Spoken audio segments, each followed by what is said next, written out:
Hey folks, Paul from Heyy Acres Off Grid Homestead, and I hope you all are well out there. Fall is the time to harvest the rest of my garden and get ready for the winter ahead, and it's a real test of one's self-sufficiency and food security skills. I'll be showing you how I harvest some commonly grown homestead staples such as corn and potatoes, but also some lesser known gems like quinoa and sunchokes. And would you believe that someone actually drove all the way out across the country to come out to my little homestead? And together we've been harvesting crops, foraging and fishing for wild food, knocking out some building projects, stocking up on firewood, and getting settled in for the winter together. So pull up a stump and let me show you all what I've been up to out here at Heyy Acres Homestead. Awful busy working on my cabin that I built a couple years ago out here in the woods. What I've been doing lately is finishing up the interior. So basically all I've been doing is putting some insulation in there, and then I'm putting this cedar on it. This is fence stakes, fence pickets. They're cedar fence pickets. It's about some of the cheapest dimensional lumber you'll be able to find in the hardware store nowadays. So cedar is wonderful stuff. It has a wonderful kind of aroma to it. It's very easy to work. It's not terribly durable if it's an area that's going to be trafficked. So you don't want to be using it on your floors, but it'll make a very serviceable wall for you. Now this R13 insulation is just perfect. It puffs up to the perfect width to occupy this space here, and it is just wide enough to occupy about 15 inches wide, so it's right between your studs. If you did it right, and I kind of did sometimes, and put them 16-inch on center. This one is narrow because I had to make up for the rest of them over here, you know. But anyway, you can kind of shove that insulation in there and sort of make it work. And just getting this little cabin insulated is really going to help out this winter, keeping it warm. Well, personally, I've been pretty comfortable in the cabin the past couple winters, but I do want to get it insulated and get rid of some of those drafts and some of the little holes and gaps that I have in the construction. I am not a terribly good carpenter. I am certainly no construction worker or anything like that, but do what I can. You know, friends, if you get nothing else from my videos, one thing I'd like to express to you is that this is not rocket science. This is not mysterious. This is well within most people's ability. I firmly believe that. It was a pretty simple process to fit the insulation, and using a brad nailer, getting these boards up was a piece of cake. I really like the rustic look that cedar has and the wonderful aroma, not to mention that it's rot and insect resistant. It's absolutely fantastic stuff. Honestly, the brad nailer is a huge cost saver for light duty stuff such as this, because a pack of brad nails is like a fraction of the cost of a box of nails. And what they lack for in individual holding power, they more than make up for in numbers. They do require an air compressor to operate, so that's a consideration for off-grid builders. I worked through the night to get as much as I could done of the cabin's interior finished, and I didn't quite have enough money to buy enough fence pickets that I needed, and the insulation that I had was secondhand and it had been rained on, but I was pretty pleased with the progress that I made. So you might be asking yourself, why the uncharacteristic rush to get the interior of the cabin done? And I'll show you why. Say hi, Grace. That's Grace, mostly behind the camera. She came out a couple months ago and has been with me out here at the homestead since. So Grace and I are taking advantage of kind of the first fall rain that we've got this year and getting the garden planted. Got some green onion, Swiss chard, mizuna, kale, spinach going in this bed over here, and we just planted some radishes over here. Grace is over in the field kind of cutting some grass that we're going to use as a mulch on top of what we're planting.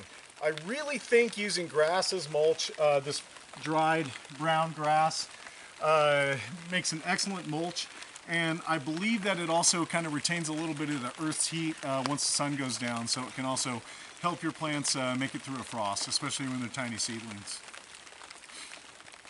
But the weather this week looks great for planting. It looks like we're going to have rain and maybe even some snow coming up. But with the cold frames, these cold frames over here, the snow doesn't really make a big difference. You just wipe it off, and inside, once the sun hits it, it warms up pretty good. All right, exciting day today, because today I'm going to go ahead and harvest my potatoes. And what I did is I made this wattle style garden for them just to kind of keep the critters out. And I did a Ruth Stott gardening method, which is just really heavy mulch. I just kept adding mulch through the season, and doing this, it holds the moisture in and will prevent the ground from drying out too much. In my really dry climate, that's a pressing concern. So I'm going to go ahead and pull some of this mulch back with my friend Grace, and we're going to harvest some potatoes. How do you know the potatoes are ready to harvest? When the vegetation dies back.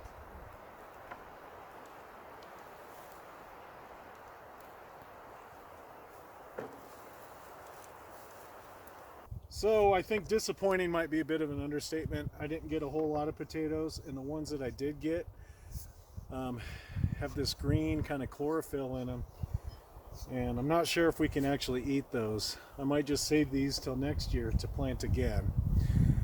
A little disappointing. However, this heavy mulch garden bed, I didn't water through the, well, I kind of watered it a little bit through the season, but I tried to, you know, hold back on the watering just to see how well it would do. And, you know, I'm a little disappointed, but that's okay. Even these smaller potatoes, even the green ones, I can just save and save for next year. Hey.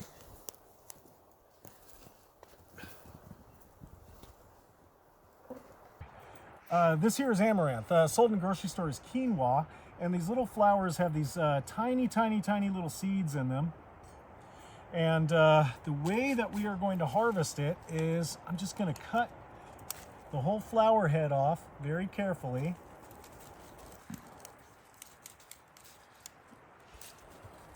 And then I take a paper bag, and oh, you can kind of hear them falling in there already, and shake it.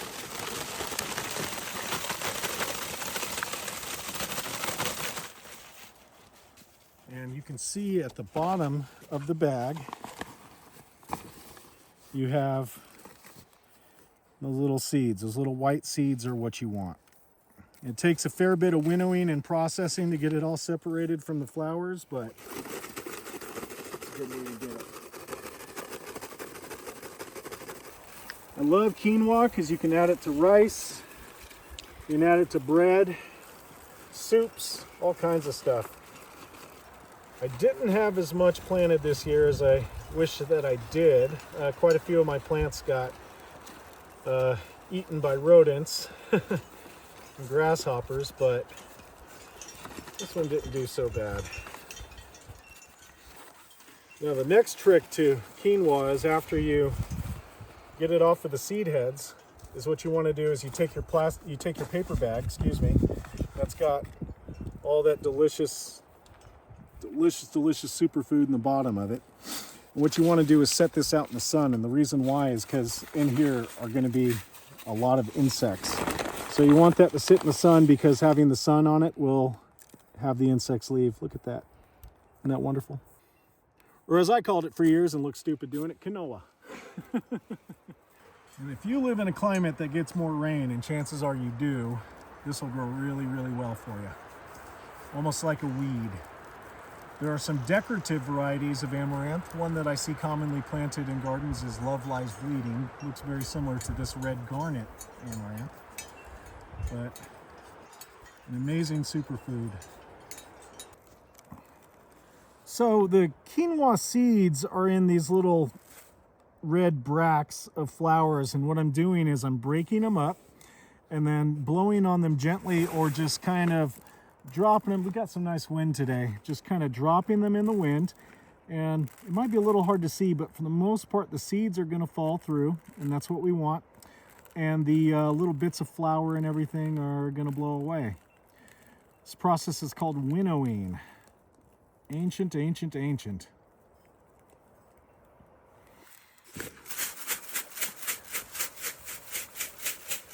And shaking it up and blowing on it will help blow away some of the larger clumps of flour as well.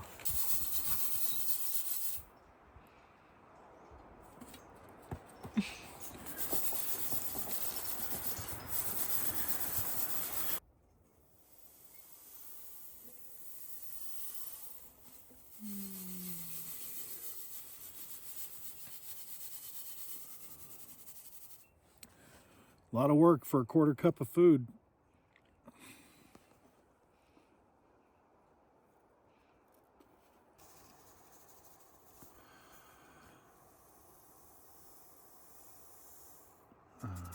Nice. All right. Quinoa. This little sad bed here is all of my sunchokes, or they're also called Jerusalem artichokes. And as you can see, the rodents ate back my sunchokes as they grew. So I'm not exactly sure how many of the tubers we're going to find, but let's see. And this bed also got very little supplemental irrigation this summer. But last year, these grew pretty good for me. Oh, look at that. That's a good thing to see. An earthworm. Especially in this climate. There we go.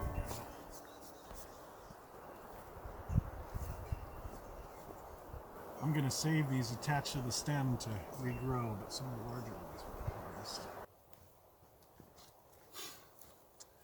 This is what the Jerusalem artichokes look like, or sunchokes is what I kind of like to call them, but that's how they grow in these like tubers that are underground. And in climates that get more water than I get here, these plants will get enormous. They'll get like 10, 12, 15 feet tall sometimes. So, but that's a pretty decent little haul right there. But you know what? Seeing all these earthworms and seeing the condition of this soil compared to the soil around here, I know that the soil is building up. It's kind of hard to see, but up here in this bed, all of this is crimson clover that I planted in here to act as a cover crop and also to put nitrogen in the soil. My soil is relatively sterile, volcanic soil, so it doesn't have a ton of organic matter in it naturally, so it's a lot of work, but even these marginal kind of areas like where I live, you can develop soil if you've got enough patience for it. Well, the root vegetable haul wasn't quite what I was hoping it would be, but got a little bit. It's just really hard with our dry climate, early frosts, late frosts. So you really have to be planting in volume if you want to be eating in any kind of volume. But we're going to go ahead and get these cleaned up and processed. Unfortunately, my corn crop, we had a couple frosts just before it was time to harvest. I did have a few ears developed, but Grace, come on over, bring that. And let's see if we actually got any corn. Oh man, frost killed it back.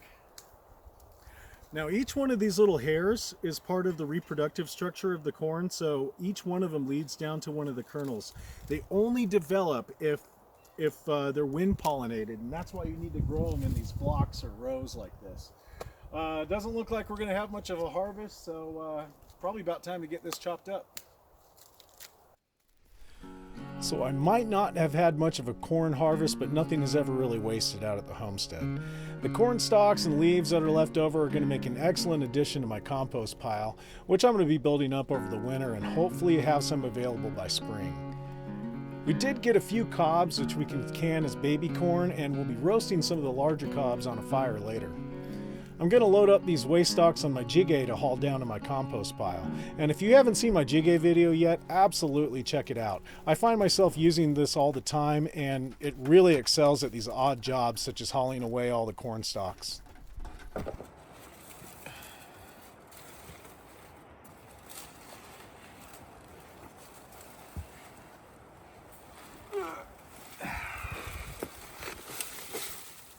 I don't know if I'll be able to make it through this gate. This compost heap will be full by the spring.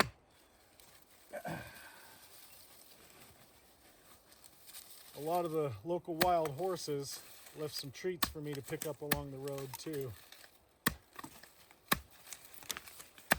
And that'll all get added to the compost pile. Along with my kitchen scraps and wastewater, gray water that I produce, just, living and washing, and even come out and pee on it occasionally.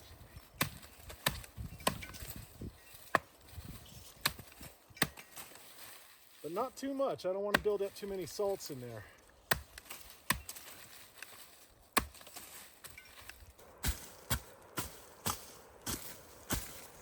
more you can mechanically process that corn, the faster it's going to decompose into usable compost for you.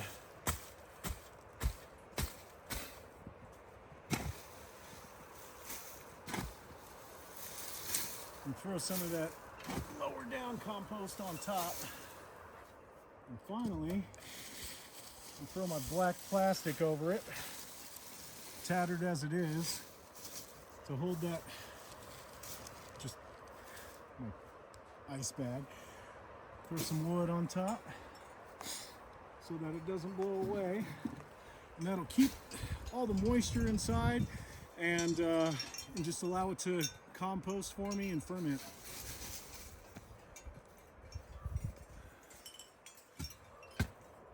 Cool. So this corn variety that I tried to grow this past season is a variety that was developed by the University of Alaska for short seasons like I have here. My corn crop last year was destroyed by frost, a very late frost that we got like in July.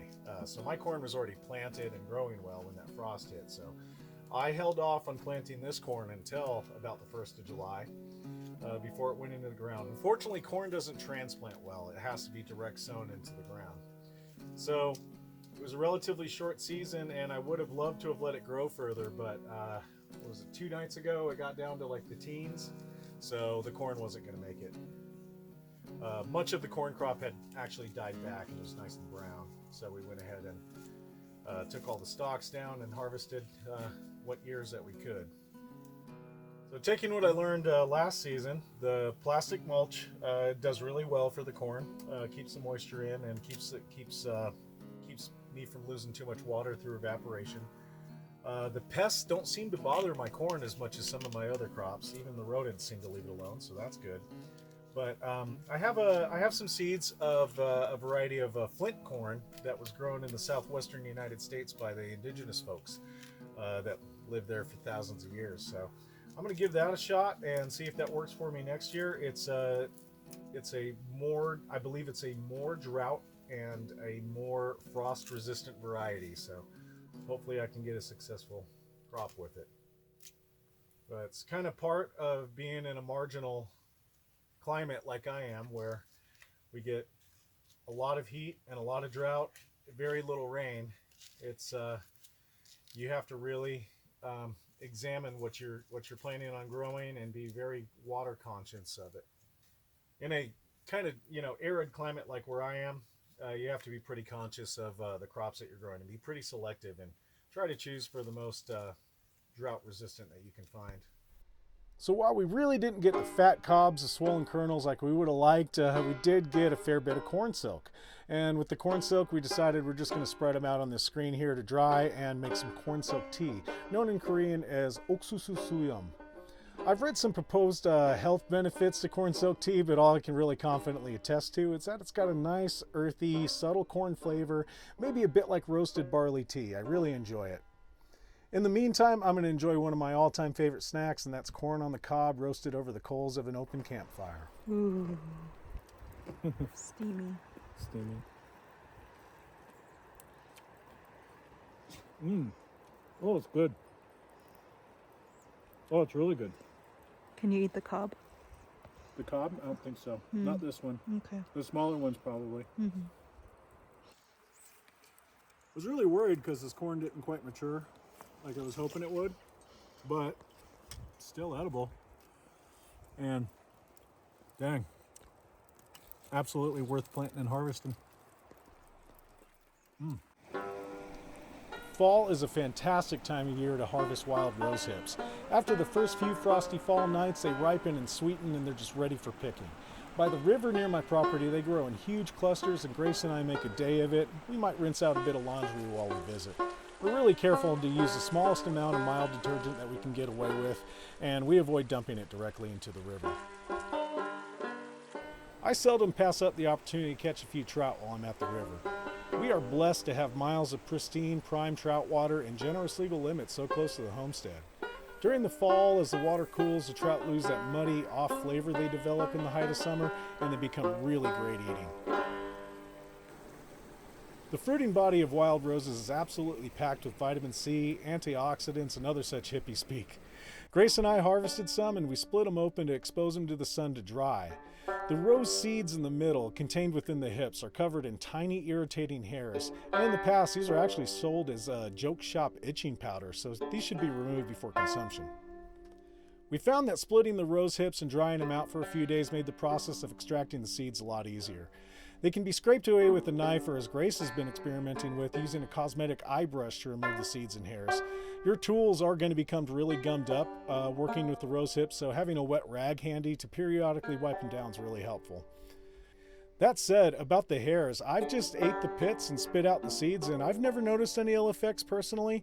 Nothing like itching or anything, but I think it's best policy to remove as many as you can. Well, out in the woods, I found this old double-bit axe head. It was in real rough shape, but I decided to take it back to the cabin and try my best to refurbish it. I started each edge with a file. Double-bit axes generally have one sharp side and one dull side, and the dull side's really useful for grubbing roots and thick bark and that sort of rough work that might otherwise dull your sharp side. Liberal use of an oil-based lube really helps with a lot of things in life, including metal, and keeps your file from clogging up with filings. I considered making my own handle, but a lot of the local wood isn't really a great choice for this. It's either too soft or too knotty and prone to split, so I unfortunately had to go the consumerist route and I purchased an axe handle. And unfortunately, I couldn't find a shorter boy's axe length handle for a double bit axe, so I had to settle for this full length instead. Isn't that just how consumerism works out a lot of the time? Anyway, after whittling and filing and finally doing a hell of a lot of sanding for a real snug fit, I mixed up a little 2-part JB weld for some cheddar cheese to really hold it in there. JB weld is great stuff, always great to have on hand, especially if you are a detail deficient woodworker, as I am. Once I had the handle on and swung it a few times, I actually kind of grew to like the longer length. And I always sand off the top polycoat that they come absolutely encased in, and I treat my handles with oil. It'll get oiled once a day for a week, once a week for a month, and then once a month thereafter. And I really like the orange oil stuff to protect the wood from the UV and water damage. That top polycoat will fade and crack, and it'll host water, and it'll prematurely wear out your handle.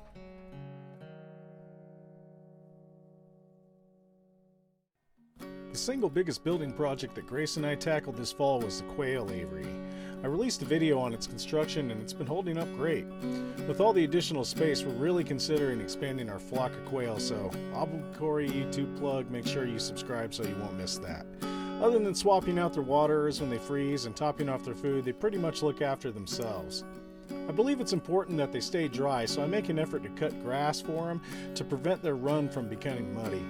I built this little greenhouse for them in their corners so they can soak up some of that rare, bright winter sunshine when it happens. I've been adding some wood ashes to the regular sand, and they've been enjoying bathing in that. It's been a huge hit. I was a little concerned at first that it might end up being caustic for them, but I asked a chicken keeper friend of mine, and she assured me that a little ash is harmless, but best in moderation. I'm really looking forward to being able to expand my little flock to provide more regular eggs for my homestead and maybe perhaps breeding them in the future. Last summer, a very kind YouTube fan from Montana sent me this little camp stove and I've been dying to try it out. We've been under a severe fire warning since she sent it, and I haven't been able to use it because it has open flames, but after the first fall rains, I've been finally able to try it out. It's a small foldable packable stove and runs on any available biofuel, and biofuel is just a fancy word for twigs, pine cones, that sort of forest stuff. When choosing gear, I definitely prefer not to have to rely on going to the store to pick up more fuel bottles or whatever I can, if I can avoid it. These are fantastic emergency stoves. I don't know what it is, but a meal cooked over an open fire just tastes better. Let me know in the comments if you agree. Today, Grace fixes some radish kimchi with anchovy and peanut stir fry with seaweed wrap and some split pea and rice mix. Some improvised chopsticks and we're good to go.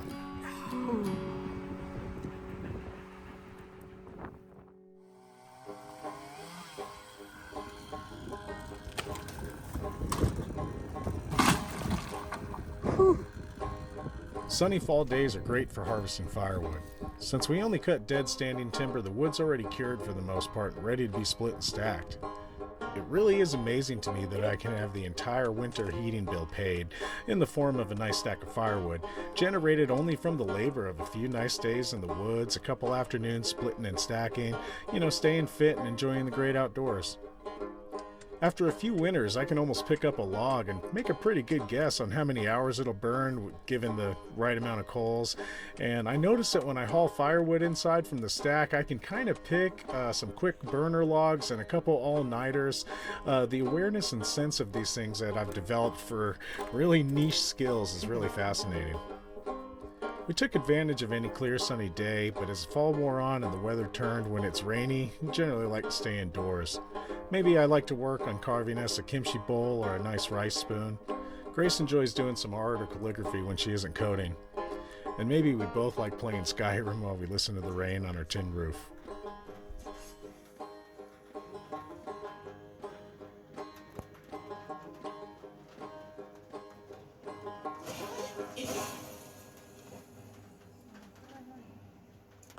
If you ever ask me what my favorite color is, it's going to be this green of this lichen after a light rain or maybe a light snowfall. It's just like a neon. It's absolutely gorgeous.